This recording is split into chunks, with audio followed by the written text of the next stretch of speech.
নমস্কাৰ এই মুহূৰ্তত আহি পৰিছে খন্দিয়াৰ কেইবাটাও গুৰুত্বপূৰ্ণ খবৰ আজি 3 মাৰ্চ অসমৰ লগতে ভাৰতৰ বিভিন্ন প্ৰান্তৰ পৰা খন্দিয়াৰ কেইবাটাও খবৰ আহি পৰিছে এই মুহূৰ্তত জনাই আছো খন্দিয়াৰ গুৰুত্বপূৰ্ণ খবৰ মাত্ৰ এদিনতেই 12 শতাধিক বোমা বৰ্ষণ কৰা হৈছে ইৰাণত অৱশেষত দেশখনৰ প্ৰতিৰক্ষা মন্ত্ৰী আজিজ নাছিৰজাদে আৰু সেনা প্ৰধান আব্দুল ৰহিম মৌছাভিৰ মৃত্যুৰ কথাও স্বীকাৰ কৰিছে তেহৰানে জানিব পৰা মতে মিনাব চহৰত এখন ছোৱালী স্কুলত ইজৰাইলে বোমা পেলাইছে য'ত আক্ৰমণ হৈছে দক্ষিণ ইৰাণৰ হৰমুজগান প্ৰদেশত হৰমুজগানত 148 গৰাকী লোকৰ মৃত্যু হোৱাৰ খবৰ পোহৰলৈ আহিছে ইফালে ভিন্ন দেশত থকা আমেৰিকাৰ সামৰিক গাঁঠিত কৰা আক্ৰমণতে 560 গৰাকী আমেৰিকান সৈন্যৰ মৃত্যু হৈছে ইউএছএছ আব্ৰাহাম লিংকনত 4টা স্কুইজ মিছাইলেৰে আক্ৰমণ কৰা হৈছে ইৰাণৰ দাবী অস্বীকাৰ কৰিছে আমেৰিকাই ইৰাণৰ শেষ ককিয়নি এইবাৰ ডনাল্ড ট্ৰাম্পৰ এই মুহূৰ্তত ডাঙৰ খবৰ হয় অস্ত্ৰ সম্ভৰণ কৰক নহয় মৃত্যুৰ বাবে সাজু হোক বিগ ব্ৰেকিং ডাঙৰ খবৰ যুদ্ধৰ মাজতে ইৰাণৰ শেষ ককিয়নি এইবাৰ ডনাল্ড ট্ৰাম্পৰ ইৰাণৰ ইছলামিক ৰিভলিউচনাৰী গাৰ্ড কৰ্পছৰ সকিয়নি ইৰাণৰ সামৰিক শক্তিয়ে হয় অস্ত্ৰ সম্ভৰণ কৰিবই লাগিব অস্ত্ৰ সম্ভৰণ নকৰিলে মৃত্যুৰ বাবে সাজু হোক ইৰাণৰ সেনা আমেৰিকাই পাৰমাণৱিক অস্ত্ৰৰ ভাবুকি সহ্য নকৰে ইৰাণৰ ভাবুকি আৰু চলিবলৈ দিয়া নহব প্ৰায় 4 সপ্তাহ জুৰি চলিব ইৰাণ ইজৰাইল আমেৰিকাৰ যুদ্ধ ধাৰাবাহিক ইৰাণৰ ওপৰত চলিব এয়াৰ ষ্ট্ৰাইক খামেনিৰ মৃত্যুৰ পাছত খাৰি যাব নোৱাৰিব কোনো ইৰাণী সেনা ইৰাণত 200ৰো অধিক লোকৰ মৃত্যু হোৱাৰ লগতে 700ৰো অধিক লোক গুৰুতৰভাৱে আহত হৈছে যুদ্ধৰ মাজতে ইৰাণক শেষ ককিয়নি এইবাৰ ডনাল্ড ট্ৰাম্পৰ সাৰখাৰ হৈ গৈছে American fighter jet F-15 American দূতাবাসত ইৰাণৰ ভয়ংকৰ মিছাইল ষ্ট্ৰাইক এটা বিগ ব্ৰেকিং মুহূৰ্ততে ধূলিৰ লগত ছাই হৈ গৈছে আমেৰিকান ফাইটাৰ জেট জলি সাৰখাৰ আমেৰিকান ফাইটাৰ জেট F-15 এটা বিগ ব্ৰেকিং ডাঙৰ খবৰ আমেৰিকান সেনাৰ ঘাটিত ড্ৰোন আৰু মিছাইল নিক্ষেপ এইবাৰ ইৰাণৰ তৰফৰ পৰা প্ৰকাশ পাইছে নতুন ভয়ংকৰ দৃশ্য খামেনিৰ মৃত্যুৰ পাছতে অধিক যুদ্ধন্দেহী ৰূপত এইবাৰ ইৰাণ এটা ডাঙৰ খবৰ ইৰাণৰ আক্ৰমণত বহু আমেৰিকান সেনাৰ মৃত্যুৰ তথ্য পোহৰলৈ আহিছে আমেৰিকাৰ ইজৰাইলৰ কেইবাখনো চহৰত ভয়ংকৰভাৱে আক্ৰমণ কৰা হৈছে ইৰাণে আমেৰিকা ইজৰাইলৰ কেইবাখনো চহৰত ভয়ংকৰ আক্ৰমণ আমেৰিকান দূতাবাসত ইৰাণৰ ভয়ংকৰ মিছাইল ষ্ট্ৰাইক মুহূৰ্ততে ধূলিৰ লগত ছাই হৈ গৈছে আমেৰিকান ফাইটাৰ জেট জনাই আছো আন এটা গুৰুত্বপূৰ্ণ খবৰ এইবাৰ সিদ্ধাৰ্থৰ পিছতে শ্যাম খানলৈ খকা আহি পৰিছে শ্যাম খানৰ বেংক একাউণ্ট খুলি দিয়াৰ নিৰ্দেশ এইবাৰ আদালতৰ এই মুহূৰ্তত ডাঙৰ খবৰ জুবিন গাৰ্গৰ কাণ্ডৰ মূল অভিযুক্তসকললৈ এইবাৰ ন্যায়ালয়ৰ খকা এইবাৰ আদালতে খকা দিছে সিদ্ধাৰ্থৰ পিছত শ্যাম খানক খকা দিছে আদালতে এটা গুৰুত্বপূৰ্ণ খবৰ শ্যাম খানৰ জব্দকৃত বেংক একাউণ্ট খুলি দিয়াৰ নিৰ্দেশ দিয়া হৈছে শ্যাম খানৰ জব্দকৃত বেংক একাউণ্ট খুলি দিয়াৰ নিৰ্দেশ বেংক একাউণ্ট ফ্ৰিজ কৰাৰ সময়ত নিয়ম ভংগৰ অভিযোগ একাউণ্ট ফ্ৰিজ কৰাৰ ক্ষেত্ৰত প্ৰচিউশ্যন মানি নচলাৰ অভিযোগ উত্থাপন হৈছে একাউণ্ট ফ্ৰিজ কৰাৰ ক্ষেত্ৰত প্ৰচিউশ্যন মানি নচলাৰ অভিযোগ উলংঘা হৈছিল BNSSৰ 107 ধাৰা দুদিন পূৰ্বে সিদ্ধাৰ্থৰ মালিকাধীন বটলিং কোম্পানী খোলাৰ নিৰ্দেশ দিয়া হৈছিল জুবিন গাৰ্গৰ কাণ্ডৰ অভিযুক্তলৈ এইবাৰ পুনৰ খকা দিছে আদালতে জনাইছো আন এটা ডাঙৰ খবৰ এইবাৰ ইৰাণ ইজৰাইলৰ যুদ্ধৰ মাজতে পাকিস্তানত হাহাকাৰ এইবাৰ আফগানিস্তানৰ আক্ৰমণতে এবাৰ নিহত হৈছে 80 গৰাকী পাকিস্তানী সেনা ডাঙৰ খবৰ এই মুহূৰ্তত জনোৱাৰ চেষ্টা কৰিছো এটা ৱাৰ ব্ৰেকিং ইৰাণ ইজৰাইলৰ যুদ্ধৰ মাজতে পাকিস্তানত যুদ্ধৰ দামামা চলিছে পাকিস্তান আফগানিস্তানৰ মুকলি যুদ্ধত বিধ্বস্ত হৈ পৰিছে দুই দেশ ৰাৱাল পিণ্ডিস্থিত নুৰ এয়াৰবেছত ভয়ংকৰভাৱে আক্ৰমণ এইবাৰ আফগানিস্তানৰ 80ৰো অধিক পাকিস্তানী সৈন্য নিহতৰ দাবী এইবাৰ আফগানিস্তানৰ 27টাৰো অধিক সামৰিক ঘাটি দখল কৰিছে আফগানিস্তানে প্ৰত্যুত্তৰত আফগানিস্তানৰ 415 আফগান জোৱানক হত্যাৰ দাবী পাকিস্তানৰ সমগ্ৰ আফগানিস্তানৰ 46টা স্থানত এয়াৰ ষ্ট্ৰাইকৰ তথ্য পোহৰলৈ আহিছে দুখন চুবুৰীয়া দেশৰ মুকলি যুদ্ধই লৈছে এতিয়া ভয়ংকৰ পৰিৱেশ ইৰাণ ইজৰাইলৰ যুদ্ধৰ মাজতে পাকিস্তানত এবাৰ যুদ্ধৰ দামামা পৰৱৰ্তী আন এটা গুৰুত্বপূৰ্ণ খবৰ একবিংশ শতিকাৰ দীৰ্ঘতম সূৰ্যগ্ৰহণ অন্ধকাৰ হৈ পৰিব সমগ্ৰ বিশ্ব এই মুহূৰ্তত এটা বিগ ব্ৰেকিং নিউজ শতিকাৰ দীৰ্ঘতম সূৰ্যগ্ৰহণ হ'ব বিশ্বত বিশ্ববাসীৰ সন্মুখীন হ'ব বিৰল মহাজাগতিক পৰিঘটনাৰ এবাৰ 6 মিনিট 23 ছেকেণ্ডৰ বাবে অন্ধকাৰত ডুব যাব বিশ্বৰ ভিন্ন প্ৰান্ত 5ৰ পৰা 10 ডিগ্ৰী পৰ্যন্ত হ্ৰাস পাব তাপমাত্ৰা এই মুহূৰ্তৰ ডাঙৰ খবৰ দিনৰ ভাগতে অন্ধকাৰত দৃশ্যমান হ'ব পাৰে তৰা বিৰল সময়ত গৱেষণাৰ বাবে সাজু হৈছে এবাৰ জ্যোতিৰ্বিজ্ঞানী বিৰল সময়ত গৱেষণাৰ বাবে সাজু হৈ পৰিছে জ্যোতিৰ্বিজ্ঞানী এটা গুৰুত্বপূৰ্ণ খবৰ 2027 চনৰ 2 আগষ্টত হ'ব এই সূৰ্যগ্ৰহণ শতিকাৰ দীৰ্ঘতম সূৰ্যগ্ৰহণৰ সাক্ষী হ'ব সমগ্ৰ দেশ আন এটা গুৰুত্বপূৰ্ণ খবৰ এই দৃশ্যলৈ আপুনি ভালদৰে মন কৰক ইয়াত যেন জনসমুদ্ৰত পৰিণত হৈছে এবাৰ ইৰাণৰ মুৰব্বী আয়াতুল্লাহ আলী খেমেনিক হেৰুৱাই শোকস্তব্ধ হৈ পৰিছে ইৰাণ ইৰাণৰ এক দৃশ্য চাওক এয়া যেন মানুহ আৰু মানুহ যিফালে চাই কেৱল জনসমুদ্ৰতেই পৰিণত হৈছে এয়া চাওক এই দৃশ্য হৈছে ইৰাণৰ মুৰব্বী আয়াতুল্লাহ আলী খেমেনিক হেৰুৱাই এতিয়া শোকস্তব্ধ ইৰাণ খেমেনিৰ শেষ বিদায় ক্ষণত এইদৰে ভিৰ কৰিছে লাখ লাখ লোকে এইদৰে খেমেনিৰ শেষ বিদায় দিয়া হৈছে আৰু শেষ বিদায়ৰ মুহূৰ্ত দেখি আপোনাৰো বুকু কঁপি উঠিব এইদৰে এক জনসমুদ্ৰত যেন পৰিণত হৈছে চকুৰে মনিব নোৱাৰা যিফালে চাই এইফালে কেৱল মানুহ আৰু মানুহ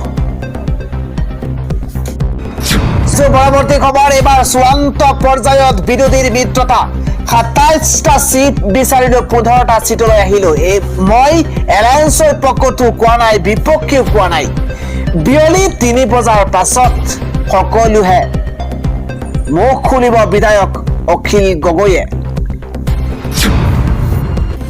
আন এটা গুৰুত্বপূৰ্ণ খবৰ এইবাৰ শ্যামকানু মহন্তৰ জব্দকৃত বেংক একাউণ্ট খুলি দিবলৈ নিৰ্দেশ দিয়াটো আমাৰ বাবে বেয়া খবৰ আৰু বিধিগত বিসংগতিৰ বাবে বেংক একাউণ্ট খুলিবলৈ দিয়াটো দুখ লগা খবৰ বুলি মন্তব্য প্ৰাণৰ শিল্পী জুবিন গাৰ্গৰ পত্নী গৰিমা শইকীয়া গাৰ্গৰ পৰৱৰ্তী খবৰটো হৈছে বদৰুদ্দিন আজমলৰ বহুদিনৰ আশা আছিল হিমন্ত বিশ্ব শৰ্মাক মুখ্যমন্ত্ৰী বনোৱা হিমন্ত বিশ্ব শৰ্মাই বদৰুদ্দিন আজমলক বধুবাই বুলি মাতিছিল এইদৰে মন্তব্য কৰিছে ধুবুৰী সাংসদ ৰকিবুল হুছেইনে আন এটা খবৰ হৈছে কাশ্মীৰত বন্ধ কৰি দিয়া হৈছে এবাৰ ইণ্টাৰনেট সেৱা খেমেনিক হত্যাক লৈ হোৱা প্ৰতিবাদৰ বাবে বন্ধ কৰি দিয়া হৈছে ইণ্টাৰনেট সেৱা আন এটা খবৰ কংগ্ৰেছত থকা হিন্দু নেতা কোনোবা নহয় কোনোবা এদিন বিজেপিলৈ আহিবই হিন্দুৰ পূজা অৰ্চনা কৰা নেতাই বেছিদিন কংগ্ৰেছত থাকিব নোৱাৰে কোন কংগ্ৰেছ নেতাই বিজেপিত যোগ দিব কি দাবী কৰিছে ইতিমধ্যে মুখ্যমন্ত্ৰী হিমন্ত বিশ্ব শৰ্মাই তাক লৈ এতিয়া প্ৰশ্ন উত্থাপন হৈছে মধ্যপ্ৰাচ্যত ভয়ংকৰ পৰিস্থিতি বহু দেশত সতৰ্কতা ইতিমধ্যে জাৰি কৰা হৈছে বিশ্ব ৰাজনীতিৰ অৰ্থনীতিৰ প্ৰভাৱ আমেৰিকা আৰু ইজৰাইলৰ বিৰুদ্ধে ইজৰাইলে ইৰাণৰ বিৰুদ্ধে ব্যাপক আৰু সমন্বিত সামৰিক অভিযান আৰম্ভ কৰাৰ পাছতেই মধ্যপ্ৰাচ্য উচ্চ তীব্ৰতাৰ সংঘাতৰ অৱস্থালৈ প্ৰৱেশ কৰিছে অপাৰেশ্যন এপিক ফিউৰি নামৰ এই অভিযানে অঞ্চলটোৰ সামগ্ৰিক পৰিস্থিতিৰ গভীৰ প্ৰভাৱ পেলাইছে জানিব পৰা মতে তেহৰানৰ পাষ্টিউৰ জিলাত থকা বাসভৱনত আঘাত চলোৱাৰ সময়তে ইৰাণৰ সৰ্বোচ্চ নেতা আয়াতুল্লাহ আলী খেমেনি নিহত হৈছে। লগতে আমেৰিকান সেনাই ইছলামিক ৰিভলিউচনাৰী গাৰ্ড কৰ্পছৰ মুখ্য কাৰ্যালয় ধ্বংস কৰিছে, য'ত 40 জনতকৈ অধিক জ্যেষ্ঠ ৰাজনৈতিক আৰু সামৰিক নেতা নিহত হৈছে বুলি জানিব পৰা গৈছে। ইফালে ইজৰাইল এয়াৰ ফ'ৰ্চে ইতিহাসৰ সৰ্ববৃহৎ যুদ্ধ অভিযান চলাই 500ৰো অধিক লক্ষ্যবস্তুত আঘাত কৰে। এই লক্ষ্যবস্তুসমূহৰ ভিতৰত বেলিষ্টিক মিছাইল ছাইট, বায়ু প্ৰতিৰক্ষা ব্যৱস্থা আৰু যুদ্ধ জাহাজ অন্তৰ্ভুক্ত। আৰম্ভণিৰ ঘণ্টাসমূহতে ইৰাণৰ 10খন যুদ্ধ জাহাজ ডুব যোৱাৰো খবৰ পোৱা গৈছে। পৰৱৰ্তী খবৰটো হৈছে বিজেপিক আঁতৰোৱাৰ কাউণ্টডাউন আৰম্ভ হৈছে। যন্ত্ৰৰ মন্ত্ৰৰ পৰা দাবী এইবাৰ অৰবিন্দ কেজৰিৱালৰ। আবকাৰী নীতিৰ দুৰ্নীতিৰ গোচৰত সকাহ লাভ কৰিছে আপৰ মুৰব্বী অৰবিন্দ কেজৰিৱালে। ইয়াৰ পিছতে দেওবাৰে দিল্লীৰ যন্ত্ৰৰ মন্ত্ৰত দলৰ বৃহৎ সমাৱেশত যোগদান কৰিছে। আইনী সকাহ পোৱাৰ পিছতেই এইখনেই আছিল তেওঁৰ প্ৰথম বৃহৎ ৰাজহুৱা সভা। দলীয় সমাৱেশৰ পৰা প্ৰধানমন্ত্ৰী নৰেন্দ্ৰ মোদী আৰু কেন্দ্ৰীয় গৃহমন্ত্ৰী অমিত শ্বাহক লক্ষ্য কৰি লৈ দিল্লীৰ প্ৰাক্তন মুখ্যমন্ত্ৰীগৰাকীয়ে তেওঁ দাবী কৰে যে বিজেপিক ক্ষমতাৰ পৰা আঁতৰোৱাৰ কাউণ্টডাউন আৰম্ভ হৈছে। তেওঁ অভিযোগ কৰে যে প্ৰধানমন্ত্ৰী আৰু গৃহমন্ত্ৰীয়ে আবকাৰী নীতিৰ গোচৰত তেওঁক ফচুৱাৰ ষড়যন্ত্ৰ কৰিছিল। খুৰম ৱাংচুকক জেলত ভৰোৱাৰ বিৰুদ্ধেও সৰব হৈ পৰিছে অৰবিন্দ কেজৰিৱাল। আপৰ মুৰব্বীগৰাকীয়ে অভিযোগ কৰে যে বিগত 12 বছৰত বিজেপিৰ শাসনৰ অধীনত সমগ্ৰ দেশৰ স্বাস্থ্য আৰু শিক্ষা ব্যৱস্থাৰ পতন ঘটিছে।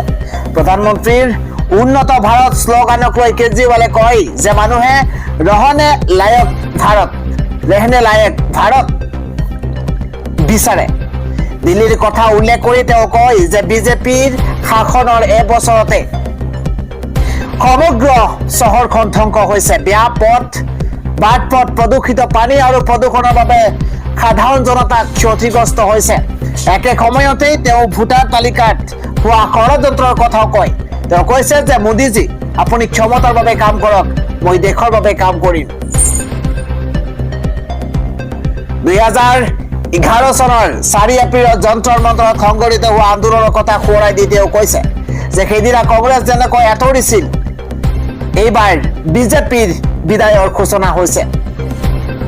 দেওবাৰে সমাৱেশত পঞ্জাৱৰ মুখ্যমন্ত্ৰী ভগৱন্ত মান, মনীষ সিসোদিয়া, আপ নেতা আতিশী, সঞ্জয় সিং আৰু সৌৰভ ভৰদ্বাজেও ভাষণ দিছে। আগবাঢ়িছো আৰু এটা ডাঙৰ খবৰ, সন্ধিয়াৰ গুৰুত্বপূৰ্ণ খবৰ। যুদ্ধ হৈছে ইৰাণত আৰু 850 কোটিৰ ক্ষতি হৈছে অসমত। যুদ্ধ হৈছে ইৰাণত, বোমা মিছাইলৰ বৰষুণ পৰিছে দেশখনত। আমেৰিকা ইজৰাইলত আক্ৰমণত ধ্বংসস্তূপত পৰিণত হৈছে ইৰাণ। ইৰাণেও চলাই গৈছে প্ৰত্যাক্ৰমণ। এই যুদ্ধৰ প্ৰভাৱ পৰিছে কিন্তু অসমত। শেহতীয়াকৈ হোৱা মধ্যপ্ৰাচ্যৰ পৰিস্থিতিৰ বাবেই অসমৰ অৰ্থনীতি প্ৰায় 850 কোটি টকাৰ লোকচানৰ সন্মুখীন হৈছে। 18 নৱেম্বৰ 2026 HS কোড 090241010 সেইদিনা কলকাতাৰ জাহাজ বন্দৰৰ পৰা 17,500 কেজিৰ সামগ্ৰী পঠোৱা হৈছিল ইৰাণলৈ, যি সামগ্ৰীৰ মূল্য আছিল 82,324 মাৰ্কিন ডলাৰ। তাৰ আগতেই 2016 চনৰ 27 অক্টোবৰত 20,000 কেজি, 18 অক্টোবৰত 21,660 কেজি, 15 ছেপ্টেম্বৰত 20,000 কেজি, 31 আগষ্টত 17,500 কেজি, 20 আগষ্টত 20,000 কেজি এনেকৈয়ে সাগৰীয় পথেৰে জাহাজত ইৰাণলৈ পঠোৱা সামগ্ৰীসমূহ আছিল অসমৰ। সেই সামগ্ৰীসমূহৰ ভিতৰত আছিল অসমৰ অৰ্থডক্স চাহৰ 20 কেজিৰ পেকেট, ইণ্ডিয়ান ব্লেক TSTD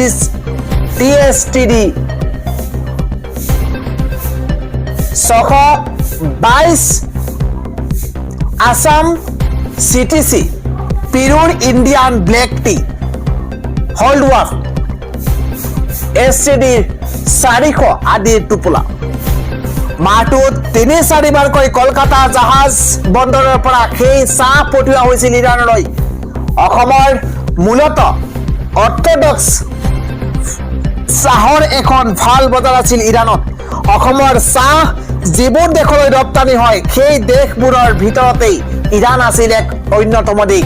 ২০২৫ বৰ্ষলৈকে সেই ৰপ্তানিৰ প্ৰক্ৰিয়া স্বাভাৱিকতে চলি আছিল। সেই বৰ্ষত জানুৱাৰীৰ ছেপ্টেম্বৰলৈকে ভাৰতে 254.19 মিলিয়ন কেজি চাহ ৰপ্তানি কৰিছিল।